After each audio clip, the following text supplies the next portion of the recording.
How do you do, fellow kids? And welcome to What is Politics? When we look around us, we see almost ideal conditions for left-wing politics to be overwhelmingly popular and electorally successful all around the world. We see exploding inequality, growing economic insecurity. It's impossible to buy a house, and you need 7 roommates and an OnlyFans on top of your regular job to be able to afford to rent an apartment in most big cities in the industrialized world. If you're in the US, your healthcare costs are exploding right now just so that rich people can have more giant tax cuts. And if you're in the other wealthy countries, your healthcare system is at various stages of degradation and collapse because corporations and the wealthy stopped paying enough taxes to keep those systems viable decades ago. And it's become a trope at this point that the rich are getting richer while everyone else is falling behind.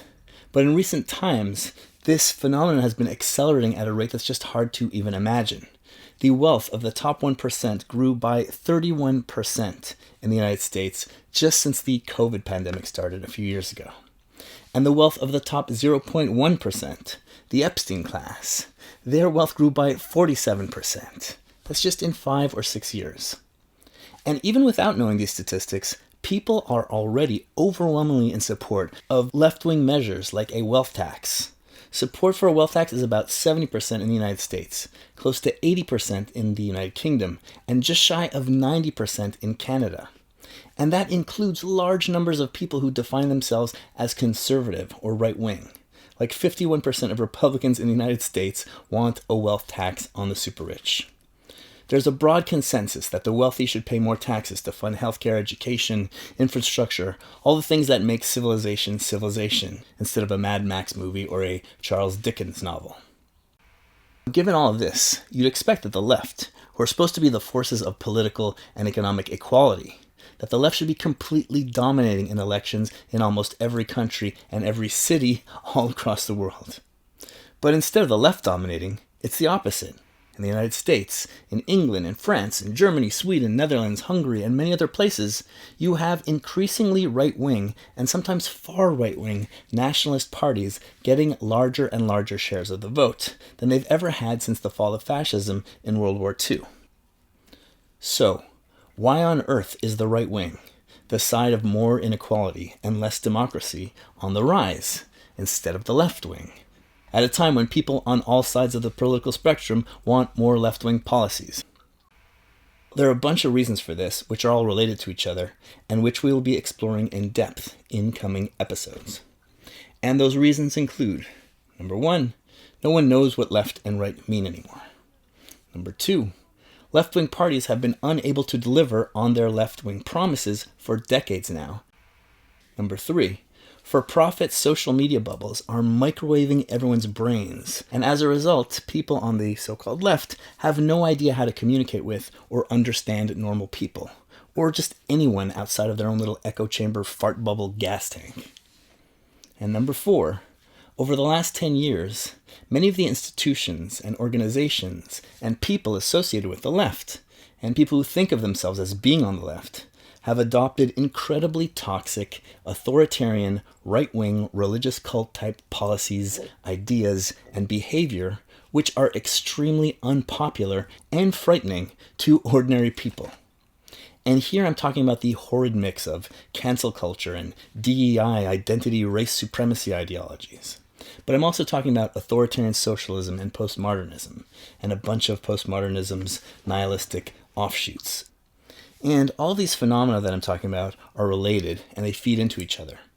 And it's really important that we understand what all this crap is, and how it all works, so that we can flush it down the toilet, and also so that we can avoid flushing out the baby with the bathwater, and with the poo-poo and pee-pee water, so that we keep all the good stuff and actually connect with the people out there who are waiting for actual egalitarian policies and ideas, and for some hope for the future. If we can do this, if we can flush the left-wing toilet, I actually have some optimism for the future, because I think we're approaching a time when conditions are changing quickly, and those conditions are not only going to be right for left-wing ideas to become extremely popular, but they're also going to be right for left-wing ideas to actually get implemented. What? And as you're watching this, note that if you can see the value of what I'm laying out here, and you want to see it explored in depth, don't forget to do all the like and subscribe stuff. And if you're able to, please donate some money so that I can actually afford to do all this stuff properly. Links in the show description. I've spoken many times on this show about what left and right mean, but for those of you who are new, the left and the right are named after the places where people stood in the National Assembly in France during the French Revolution. On the right side were the people who wanted to maintain the monarchy, and who wanted to maintain the special legal privileges for the nobility and the clergy, and the legal handicaps for everyone else, the common people. On the left side, you had those people who wanted to abolish the monarchy, and they wanted to form a democratic republic where everyone has equality before the law. And you even had a more radical wing that was interested in economic equality as well, ideas like everyone should have an equal plot of land to farm. And later on, people started using the terms left and right in reference to those positions. And essentially the left has always referred to those people who want more equality of power, which implies more economic equality and more democracy, and the right refers to those forces in favor of hierarchy of power, which implies more inequality and more authoritarianism. And these terms got confused over time for a few reasons, but mostly having to do with the Cold War. Once the Russian Revolution took a wrong turn and ended up establishing an authoritarian one-party welfare state, instead of delivering the workers' democracy that was the whole point and promise of socialism, you had the Soviet Union and the United States both sort of collaborating together to peddle the idea that equality and freedom are trade-offs. On the left, you sacrifice more freedom to get more economic equality, and that on the right, you sacrifice more equality in order to get more freedom. When in reality, as I've explained in other episodes, you can't have freedom without equality, and vice versa.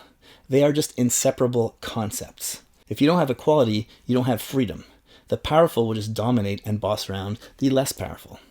Just like the people who own your workplace dominate and boss you around for most of your waking hours. That's why the slogan in the French Revolution was liberty, brotherhood, and equality. Another factor that confuses the meaning of left and right is that the moment that left-wing organizing had started to win the right for poor people to vote, the forces of the rich and powerful realized very quickly that they couldn't win elections by presenting themselves as the forces of the rich and the powerful. They needed to pretend to be the champions and protectors of the people on some level to ever have any hope of getting elected. And the rich and powerful were aided in this task by some of the left-wing parties and the politicians of their day, who, like today, have always had a tendency to become more elitist and authoritarian once they become more established in power. Human beings with power want to hoard that power. And unless your system of government is structured to mitigate against this, people will do exactly that, left or right wing. Plus, when left-wing ideas become popular, certain segments of the wealthier and more powerful people will start to absorb them. And then they'll start transforming and perverting those ideas into ideas that benefit the rich and powerful. Ideas that relate to their own class experiences and their own personal ambitions. In other words, there's always a tendency for the left, as with all humans, to become more right-wing, more authoritarian, and more elitist when we come into contact with power. And this is a huge problem on the left, since always. We saw this in the French Revolution itself. When the left took power, and it very quickly degenerated into an authoritarian cultish dictatorship, murdering all of its rivals and guillotining itself into unpopularity. And we also saw this in the Russian Revolution, where the Bolshevik leaders screwed up almost immediately from the get-go after they took power, and then they forced themselves into a corner where they had to become authoritarians in order to survive with their heads intact once their bungling had turned the population against them.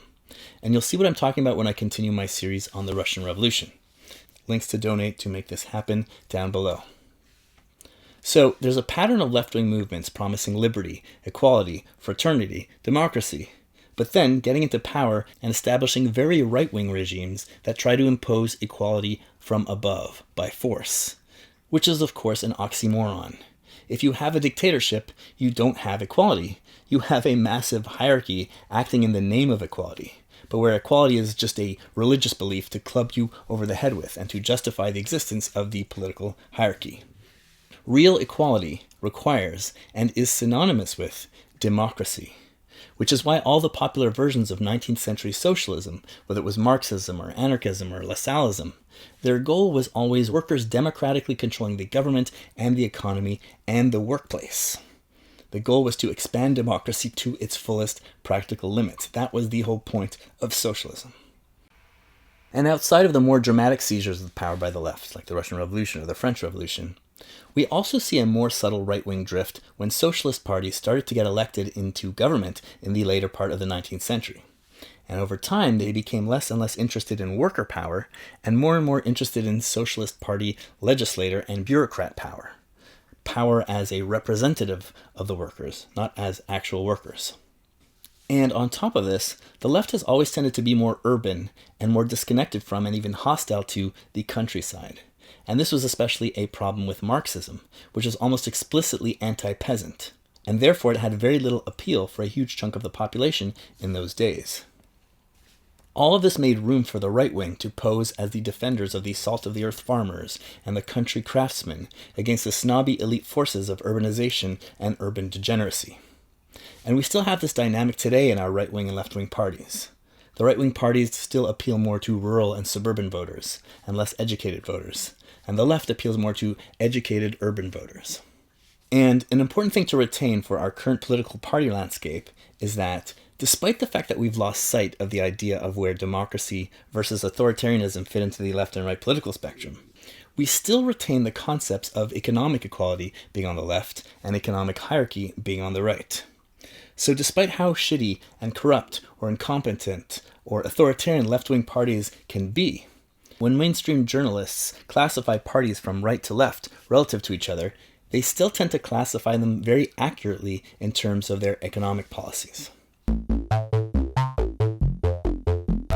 The next thing that we need to grapple with when it comes to the lack of popularity of left-wing politics is that for decades now, left-wing political parties have had a very hard time delivering on their left-wing promises.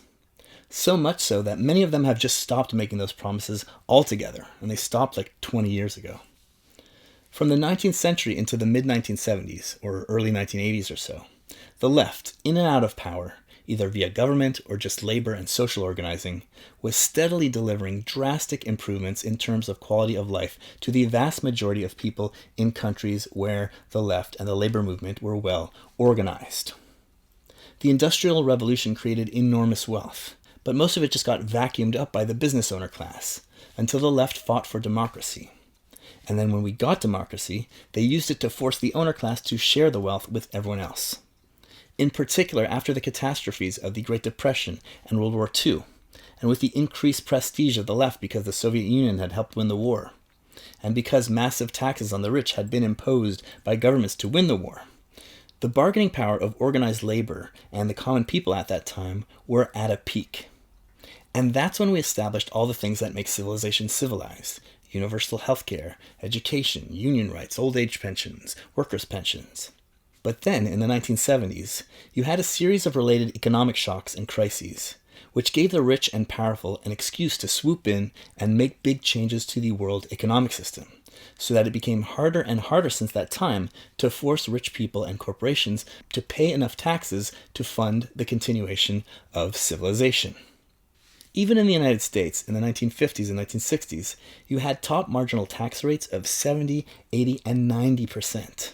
But they've plummeted since then. And by now, the wealthiest people often don't even pay any tax at all until after they die. Everything we're going through now is the result of those changes that happened in the 1970s, more or less. It started with a dollar crisis in the United States caused by the expensive and insane Vietnam War, which led President Nixon to dismantle the Bretton Woods system. And Bretton Woods was the international finance and monetary system which made it possible for countries to control capital, the wealth of rich people. And it made it possible to tax rich people enough to pay for civilization. After that was dismantled, the rich had a whole new arsenal of weapons that they could use against democracy and against organized labor. Now they could threaten capital flight and currency attacks and move to other countries. They could do bond market attacks. They could move their offices and factories to other countries if taxes weren't lowered, along with other policies that rich people want. Less regulations, less worker protections, less union rights, etc. And this got much worse when the internet made it easier to move around the world in the 1990s. But back to the 1970s, you had the Arab oil embargo in 1973 and 1974, and you had the Iranian Revolution in 1979, and along with the dollar crisis and the end of Bretton Woods, all of this led to stagflation, where you had inflation and a stagnating economy at the same time. And countries responded to this with crushing interest rates, which further brutalized economies in the 1980s. So organized money, the right wing, took advantage of all this to pressure governments to start lowering their taxes and to gut the safety net, which they hated because it made workers harder to control. And then to compensate, governments had to start raising taxes more and more on the middle class. And as the middle class started to get really fed up with their taxes going up while services were going down in the 1980s, right-wing parties were able to channel that energy into more anti-tax resentment, and then to blame everything on the expensive cost of social programs.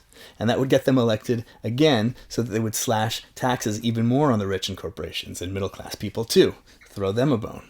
And then when the left gets elected, they have a really hard time taxing the rich. So they also have to tax the middle class, who are paying more and more for worse and worse services, and then anti-tax sentiment grows, and they get kicked out of office, and the right gets reelected. And all of this made it harder and harder to pay for anything, and it creates a vicious cycle. And at the same time, because of the changes in the international finance system, now manufacturing is able to just flee the rich countries to go operate in the third world where workers had no rights or government protections. So this created this insane rust belt in the United States, which has never recovered. And you have all the opioid addictions and suicides and lowering life expectancy. And all of this is the beginning of what we now call the neoliberal era. The era where corporations and the wealthy have escaped the shackles of democracy, and now more and more they run our democracies. One thing that we need to understand is that the gutting of the welfare state isn't just the work of right-wing ideologues like Ronald Reagan or Margaret Thatcher. It's something that every government has been doing, right, left, and center, ever since the 1970s. Famously, the socialist president of France, François Mitterrand, he got elected in 1981 on the promise of an extremely left-wing political platform. He was promising to break with capitalism and basically start phasing in full socialism in France. But instead, because of the constraints and all the things that I'm talking about, he just ended up ushering in the neoliberal era of gutting the welfare state and going to war with labor rights. The world economic system had fundamentally changed, and the bargaining power of ordinary workers and of our democratic governments was drastically reduced. And the bargaining power of corporations and shareholders and zillionaires has drastically increased. And until this changes, the powers of any government to do anything to benefit the public at the expense of the rich are constrained to a narrow range of motion. It's not that we can't do anything to make things better, and left-wing governments still are better than right-wing governments who gut our system as quickly as possible. But at the end of the day, no matter who's in power, they're still improving conditions on a sinking ship. Left-wing parties will slow down the destruction of civilization, and they can throw some of the leaking water overboard, but they're not really in a position to stop it from sinking outright.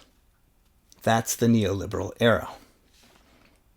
So people have been watching left-wing governments basically do the same thing as centrist or right-wing governments for the past 50 years. Remember Hope and Change Obama, for example. And because of the constraints of the neoliberal era, many left-wing parties just stopped making big promises altogether. Like in the United States, the Democratic Party platform stopped promising universal health care back in 2006.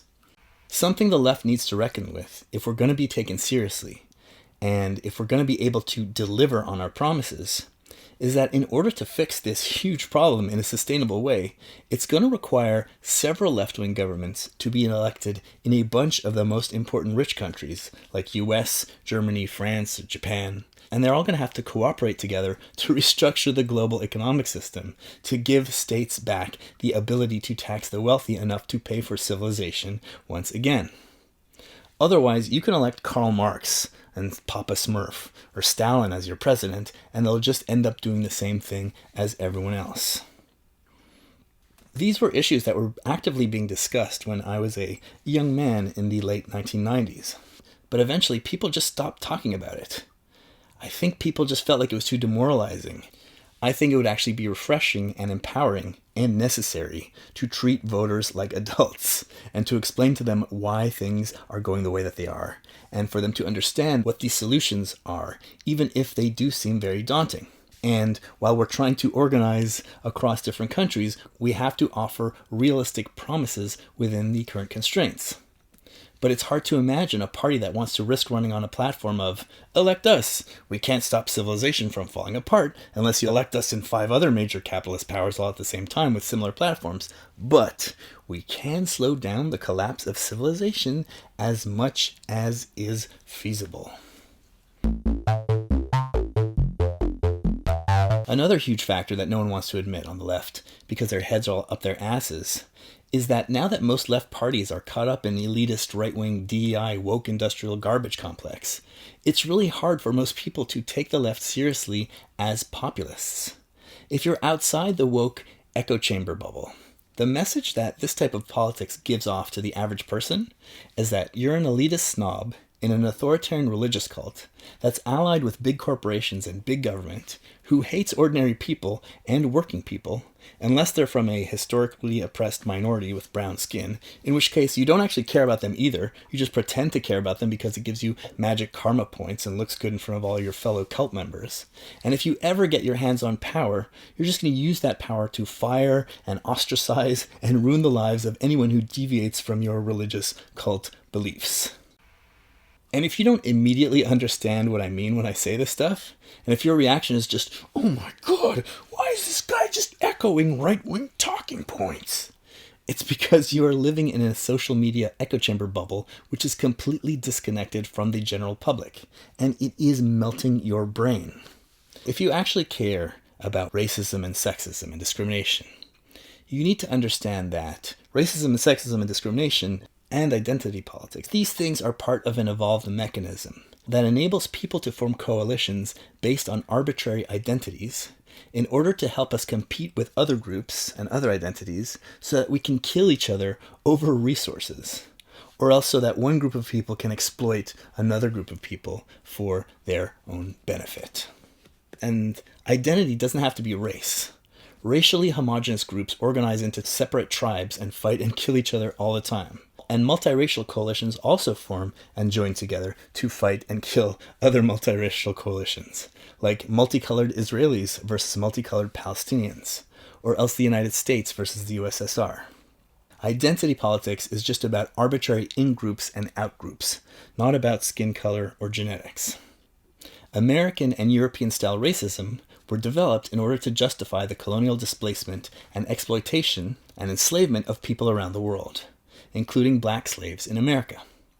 Sexism and patriarchy emerged as justifications for the economic exploitation of women, going back to ancient times. Hatred of gay and gender nonconforming people is a way of reinforcing sexist ideas about men and women in order to maintain the economic exploitation of women by men. Historically, right-wing forces have adopted identity politics, like nationalism, together with forms of discrimination like racism, in order to divide people by identity groups, in order to prevent the common people from forming the coalitions necessary to take power away from the rich. Classic divide and conquer. American racism was not just a tool to facilitate exploitation of slaves, but it was also a tool to prevent white and black workers from forming coalitions together against the wealthy planter and business classes, from slavery times through the Jim Crow era. And so, left-wing parties, as part of the struggle for political equality, the struggle to overcome all forms of domination, they've had to fight against discrimination. Both because it's an inherent left-wing concept that all people are equal and should have equal rights, and because it's much harder to win universal rights and economic rights with racism and sexism and discrimination dividing everyone up against each other. If you're on a hockey team or in a military squad and everybody's racist against each other, you're not going to win. That's why unions in the United States became the biggest activists against racism in the Civil Rights era. In the 1930s, American unions did not allow black workers to join. And as a result, they just kept getting clobbered over and over, because whenever they tried to strike, the boss would just hire black scab workers who had no loyalty to the racist labor movement. So by the 1950s, the union leadership learned their lesson, and they made it a huge priority to join up with the civil rights movement and to fight against racism among their own membership, and also in society in general. And as a result of this, labor unions became one of the most effective advocates and organizing components of the civil rights movement. Their activism helped win the Civil Rights Act, and in turn, now that black and white workers were united, organized labor won victory after victory after victory, until the late 1970s, when all the economic shocks and changes that I talked about earlier massively flipped the bargaining power equation back in favor of owners versus workers. And now we come back to what I was saying earlier about how left-wing parties don't deliver anymore. If you're a left-wing party that was promising to move towards socialism since the late 19th century or early 20th century, but then since the 1980s and 1990s, all you can do is just gut the welfare state more slowly than the other parties, and you don't want to admit to your voters that your hands are kind of tied, well then how are you going to maintain your legitimacy if you can't deliver anything? Like, what's the point of your existence as a separate party? So one thing that many left-wing parties started to do by the late 90s and early 2000s was that as they've been forced to abandon their economic promises, they've shifted almost entirely towards fighting discrimination and promoting social justice struggles, but in ways that don't require massive taxation of the rich to accomplish. We can't fix healthcare, and we're not even going to really try outside of half-assed band-aid solutions. And we can't stop exploding tuition costs, or give you a pension, or fix the streets, or stop bridges from falling apart. But we can give you gay marriage, which doesn't cost anything. And we can wave BLM flags and rainbow flags, which are basically advertising campaigns. And we can pretend to be concerned with discrimination against minorities and black people and trans people and women and immigrants.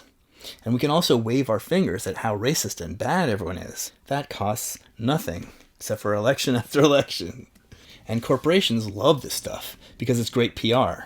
It launders their image in light of all of their horrid labor exploitation practices. And it's a hell of a lot cheaper than paying more taxes. Now, of course, ending any kind of legal discrimination and fighting racism and sexism and advocating against cultural discrimination and trying to get people to change their attitudes or discriminatory practices in hiring and the justice system and medicine, it's all core left-wing politics. But what happens to your politics and to your policies if you abandon economic rights and you just focus on race and discrimination issues? And actually, let's compare that to what happens if you do the opposite. If you just focus on economics and universal programs, and you barely even talk about race and discrimination and identity politics. Well, the results are night and day. In a legal environment where there's already equality before the law, and where segregation is illegal, when you fight for economic gains, you actually end up fighting a lot of discrimination in the process. And it's not just an accident, it's baked into our human nature. Because when you're forming a coalition, you're forming a new identity group. And identity groups melt away their internal differences. Instead of the competing identity groups being black workers versus white workers versus women workers, it becomes all workers as one team, competing with the opposing outgroup, which is bosses and rich people, who you're competing with for economic benefits, but also for power. As soon as you become a team, you start to erode discrimination. It happens naturally, but it also just becomes an obvious strategy. You see this over and over in union struggles, but also in sports teams or in military units. You and your coworkers or your teammates or your squad members become brothers and sisters in the common struggle. And there's no room for stupid prejudices when we're fighting together for a common purpose. And where they show up, we're incentivized to minimize them, to get rid of them, to work them out. And that's why it's well known in union circles that during union struggles, people often go from being explicitly racist, not like stupid microaggression racist, but like actually racist, disliking other races, thinking they're inferior. They go from that to becoming close friends. And then on top of that, if you're reducing the poverty of marginalized groups, or you're increasing the bargaining power of women, making them less dependent on men, you're also inherently reducing discrimination and racism and sexism and all the rest. Why? Because discrimination exists in order to justify existing hierarchy and exploitation. Sexist ideas flourish when women can't fight back or voice their opinions against men for fear of the consequences. Sexist ideas flourish when women are desperate and dependent, so that men don't actually have to be good to them or listen to them or care what they say. They just have to have money. And racist ideas flourish when poor people are disproportionately black and brown. And then cops and judges and ordinary people start to associate brown skin with crime and danger, because poverty incentivizes crime. And that's why young black athletes and rap stars and movie stars still get stopped by the police for no reason, because brown skin is a mental shortcut for poverty and crime. And when you're improving economic conditions for people, you're also reducing competition. Identity politics and discrimination exist for the purposes of resource competition. The less resource competition there is, the less our prejudices and our outgroup hate kick in. And more important than reducing prejudices, the more wealth and security that people have, the less the effects of discrimination and prejudice even matter in the first place. If you're poor and racist landlords and racist bosses prevent you from getting an apartment or a job, that's huge consequences for you. But people can be as sexist and racist against Oprah Winfrey all they want. She'll just fire you from her butler staff or talk to your boss and get you fired from whatever company you work. And then she'll give you the finger as she flies away in her private jet. Fighting for universal economic rights and programs and economic equality also inherently fights discrimination and racism and sexism at the same time in so many ways. Now let's look at what happens if you try to focus on equalizing identities like race and gender and religion to the exclusion of focusing on universal economic gains in a society where everyone already has equality before the law. You end up making everyone's economic situation worse, and you make discrimination and racism worse. And this is key, and it's been completely missing from the race versus class discussions. DEI and race-first politics makes racism worse. Think about what social justice means in the absence of considering economic equality. It means what is called in DEI talk anti-racism and equity, in the sense that Ibram Kendi uses those terms. And what that means is percentages. If your society is extremely unequal economically, so that you have 1% of the people who own all the property and 50% of the population is homeless, well, that's just fine because we're ignoring economic issues.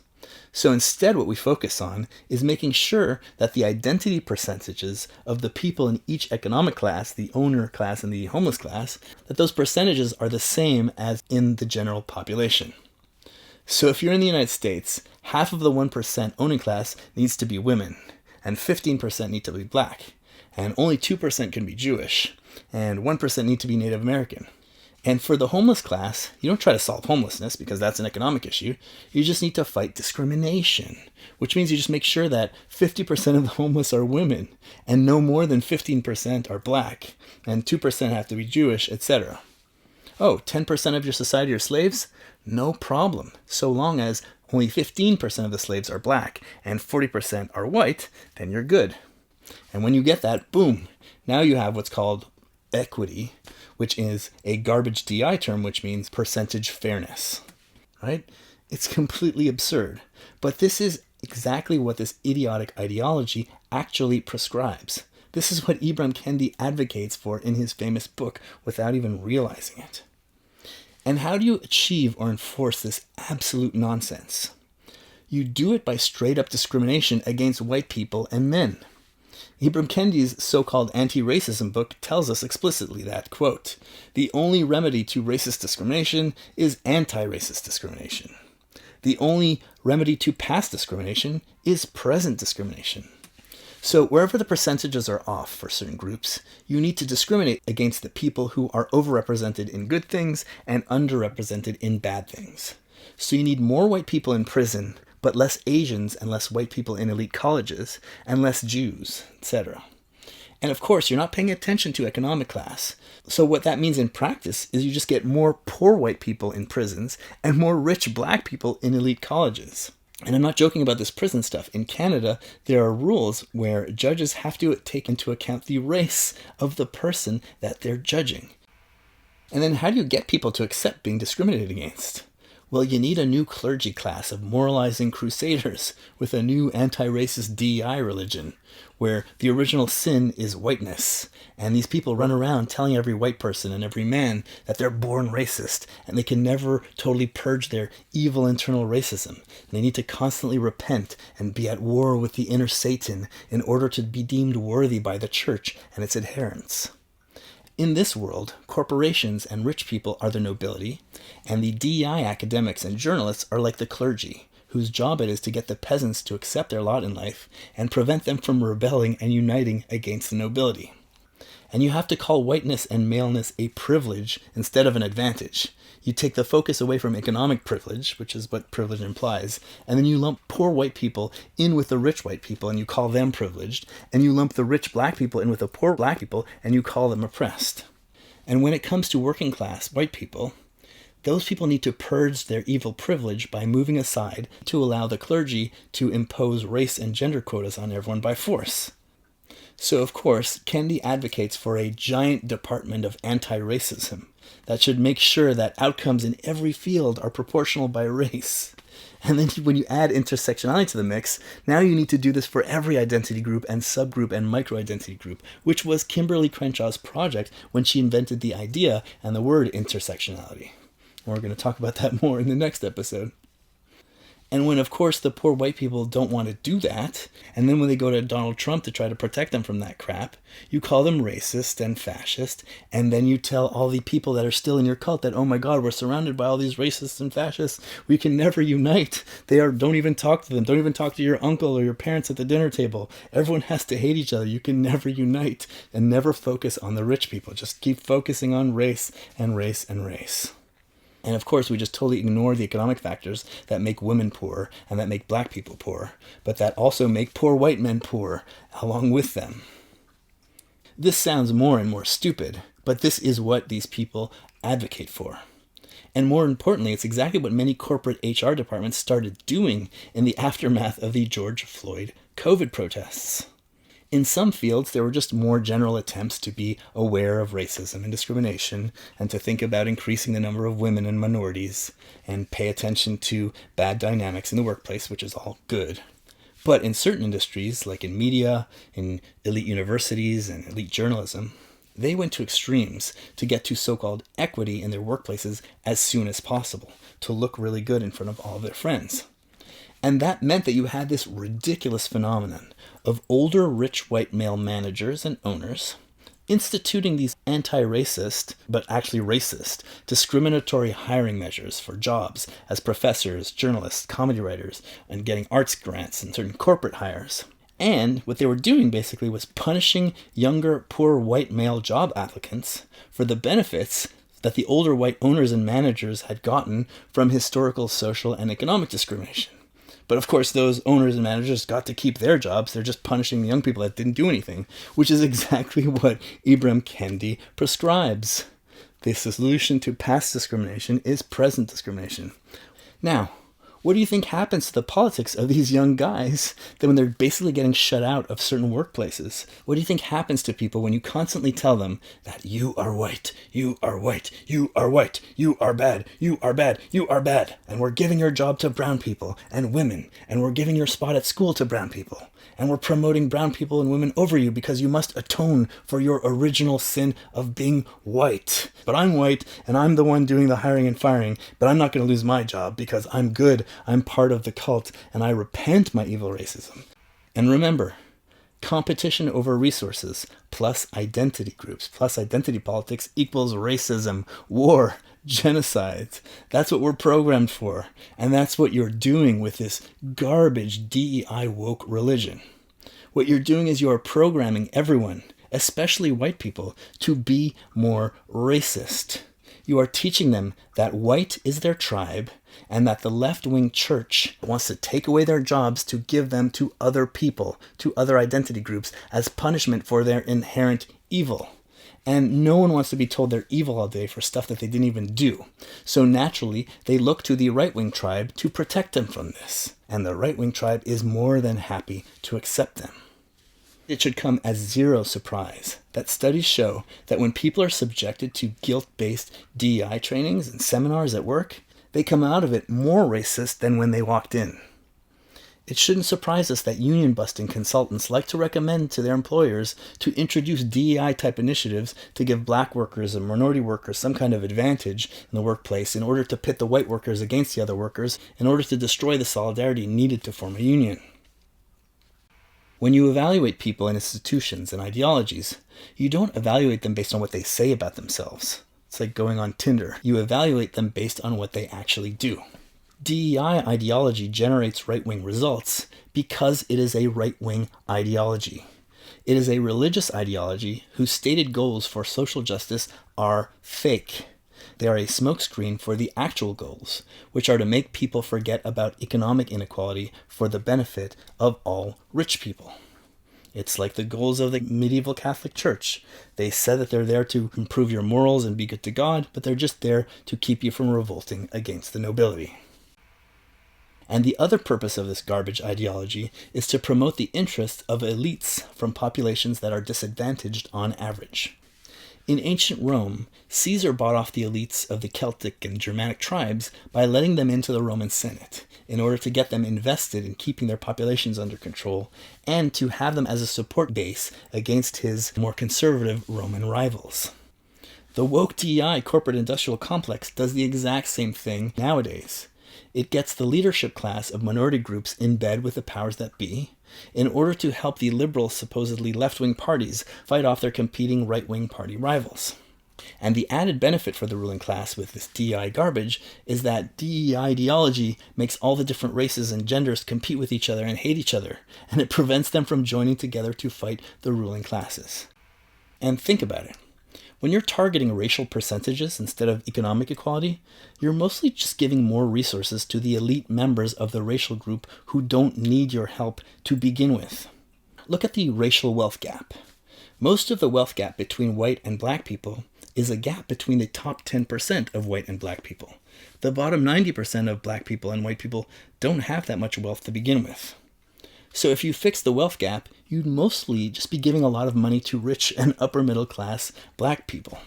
Most poor black people would rather have a racist landlord charging them $500 for an apartment than a BLM flag-waving, Ibram Kendi reading, anti-racist landlord charging them $3,000 a month for an apartment that they can't afford.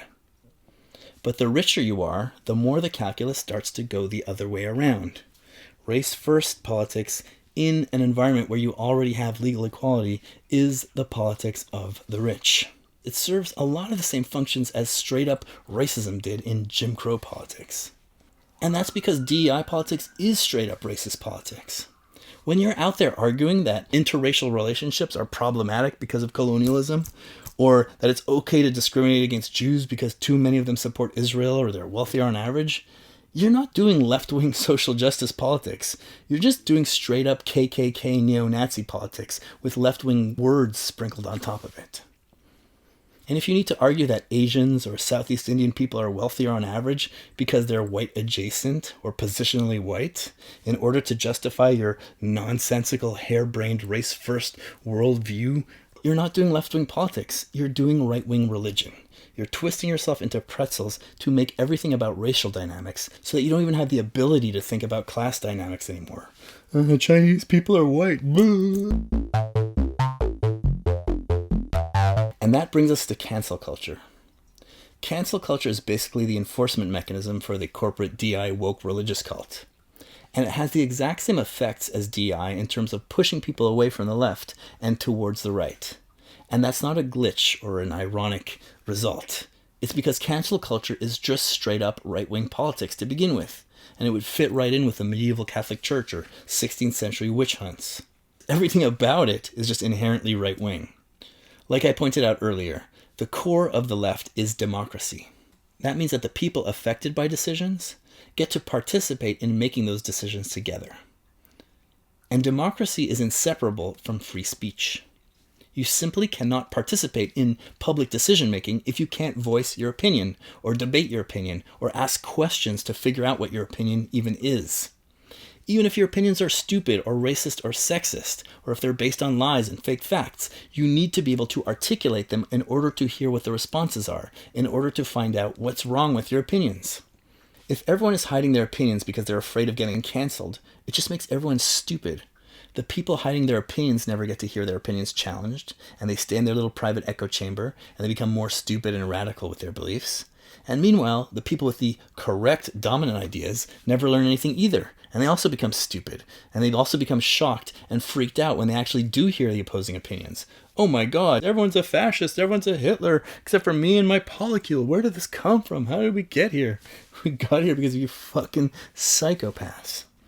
In the 1920s, the German government kept trying to ban the Nazi press and shut down Nazi speakers and jail them. And all it did was make it look like the Nazis were onto something that the authorities didn't want the people to know. And so it just helped the Nazis to keep growing and growing in popularity. Not being able to question or debate is the appropriate politics of theocracy or dictatorship. It has no place in a democracy and certainly no place on the left. And again, like with D.E.I, cancel culture has straight up right-wing results. How quickly did all the universities start using all the infantile language about safety and harm to justify shutting down people who are criticizing Israel and the war on Gaza? The pro-Israel lobby in the US basically invented cancel culture. Every criticism of Israel is anti-Semitic, and Jews are conflated with the Israeli government because everything is identity. Any critic of Israel is a racist terrorist and he's demonized, or he's a self-hating Jew, and you're weaponizing victimhood. It's all the same stuff as D.I. cancel culture, and it's all right-wing stuff. It always has been, and it always will be. From the end of World War II until 2015 or so, you had decade after decade of not just an expansion of legal rights for every minority group, for black people, for women, gay people, etc., but you also had general growing consensus that people are all equal and that there's a value to social diversity. But now, after 10 years of woke, D.E.I, hyper-racialized cancel goblin politics, the Overton window has shifted to the right on social issues for the first time since World War II, and in some cases way to the right. It's now become mainstream to argue that feminism was a mistake, that women should never have sex before marriage or else they're ran through, that low IQs are the reason for racial wealth gaps, that gender nonconformity is a mental illness, and that every anti-Semitic conspiracy from the past 150 years is real. All of this retrograde garbage that had faded out to the fringes of society is now back in full force. The cancel cult has accomplished more for right-wing social causes than any overtly right-wing group or political movement has been able to do in the past 75 years. Not the KKK or the skinheads or the National Front or the moral majority. No one. Donald Trump and Nigel Farage and Marine Le Pen send their thanks.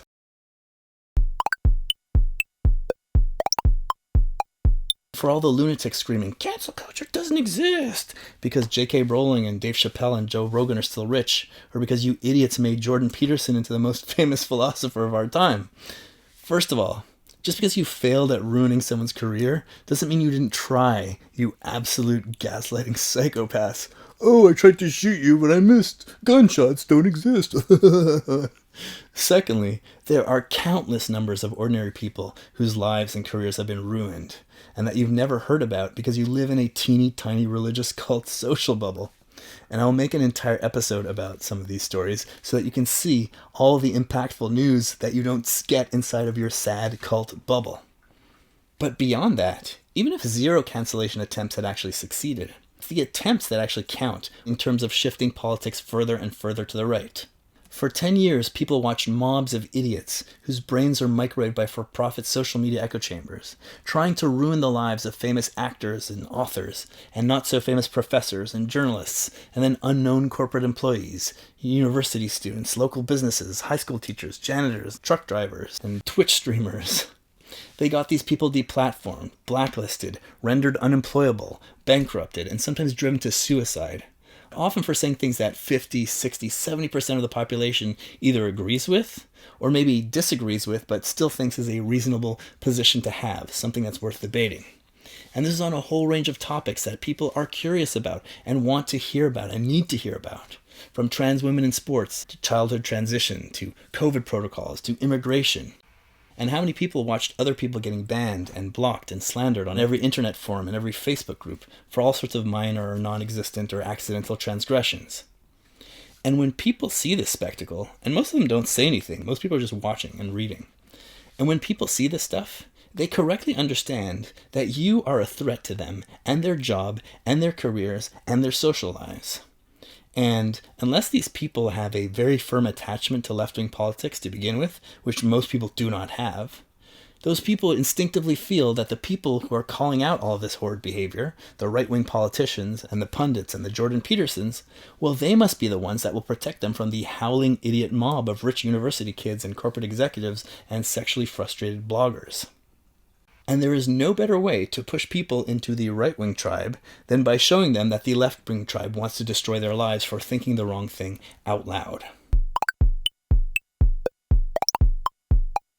Another thing that shows that we're dealing with a cult and not an egalitarian political movement that actually wants to improve society and achieve its stated goals is that when someone believes 9 out of 10 things associated with the orthodox left religion, but they believe one right-wing thing, maybe they think trans women don't belong in sports, or maybe they think that too much immigration isn't a good idea. Well, the right-wingers will say, come on over, brother, based on that one thing that they agree on. And then they'll start working on changing their minds on the other 9 things.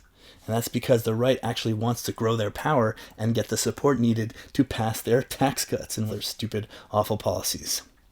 But if you look at the cancel cult, if someone believes 9 things that the cult agrees with, but they believe one thing that the cult disagrees with, well, instead of trying to win you over on that one thing, they cast you out as a heretic, and they try to destroy your life. And that's because they don't care about left-wing politics or left-wing policies. They just want to consolidate their power over the people who remain in their cult. You being a scared, isolated minority in a growing ocean of terrifying fascists and Trump supporters is what they want. And it's not a coincidence that this behavior and these authoritarian ideas are most popular in elite colleges that cost $60,000 US per year or more. These are people who have been bossing around their nannies since they were babies, and after they graduate, they'll be bossing around employees. These are the methods of an oppressive ruling class, and we need to see them for what they are, and call this garbage out for what it is. It's right-wing authoritarian religion, whose purpose is to divide and conquer the working classes and the middle classes so that they can keep everyone at each other's throats. I've given you an overview of the reasons why I think that the left is not the smashing, popular, and electoral success that it should be. And I didn't even get a chance to look at postmodernism, which undergirds some of these ideas, and which also teaches political nihilism and passivity. And I didn't get into authoritarian socialism, which should be an oxymoron, and where today you have the obscene spectacle of supposed socialists cheering on an extreme far-right theocracy in Iran, where 90% of the population opposes the regime. If we want to move forward from this moment, we need to flush all of this crap down the toilet and into the sewers where it belongs. That way we can have a chance of actually connecting to the vast majority of people out there who are hungry for left-wing solutions to their problems, even if they hate the brand of the left. On the one hand, that means calling out these behaviors and these ideas, and clearly classifying them as right-wing ideas in left-wing disguise, which means that we need to have a very clear idea of what right and left mean in the first place. And just like you can't have someone who believes in private healthcare in your public healthcare activist group, and you can't have an anti-abortion person in your reproductive rights group, you can't have people who believe in cancel culture insanity or race-first garbage in our umbrella socialist groups or left-wing political parties. But that doesn't mean that we need to cancel these people. What we have to do is treat them like any other people with right-wing ideas or ideas that we disagree with. We can happily work together with anyone on common goals. If you're a cancel gremlin, or a creepy Stalinist, or you're against abortion rights, or you're against immigration, or you're racist, you are still more than welcome to work together with the left on things like universal healthcare, taxes on the wealthy, capital controls, labor rights, so long as you're not harassing or antagonizing the other people that you're working with. And we hope that by working together, people with crappy ideas will start to drop those crappy ideas. They'll drop their racism, they'll drop their sexism and their race-first boogaloo worldview and their cancel cult religious beliefs. And of course, there will always be debates about how to apply the core principles of the left in terms of specific policies and specific issues, but there shouldn't be a lot of debate on what those principles are. The left is about moving in the direction of more equality of power, which means more democracy, more freedom, more economic equality, and less discrimination of all sorts. And part of the work that we need to do is to get out there and socialize with people who think differently than us. And you can also just go online and look at what other people see outside of the left-wing echo chamber. Like, instead of watching clips of Charlie Kirk that you'll see on left-wing Twitter, where he's saying the worst things that he's ever said, or you're even getting fake quotes that he didn't actually say, go watch what most casual consumers of politics see when they encounter Charlie Kirk. Just watch regular videos of him. What they end up seeing is just a nice-seeming, very normal person who's very respectful to the people he disagrees with, and then he articulates his positions, but he's really good at what he's doing. It's the kind of stuff that we should be doing. But then when that guy gets murdered brutally in front of millions of people, and then there's a horde of fucking morons cheering it on, what message do you think that you're sending to the people who have just seen a few clips of this guy being nice? You're telling them that you're going to cheer if they die. That's what happens if you live in the fucking bubble and you only see the worst of the worst on replay over and over, and you have no idea what normal people see and what you look like to them.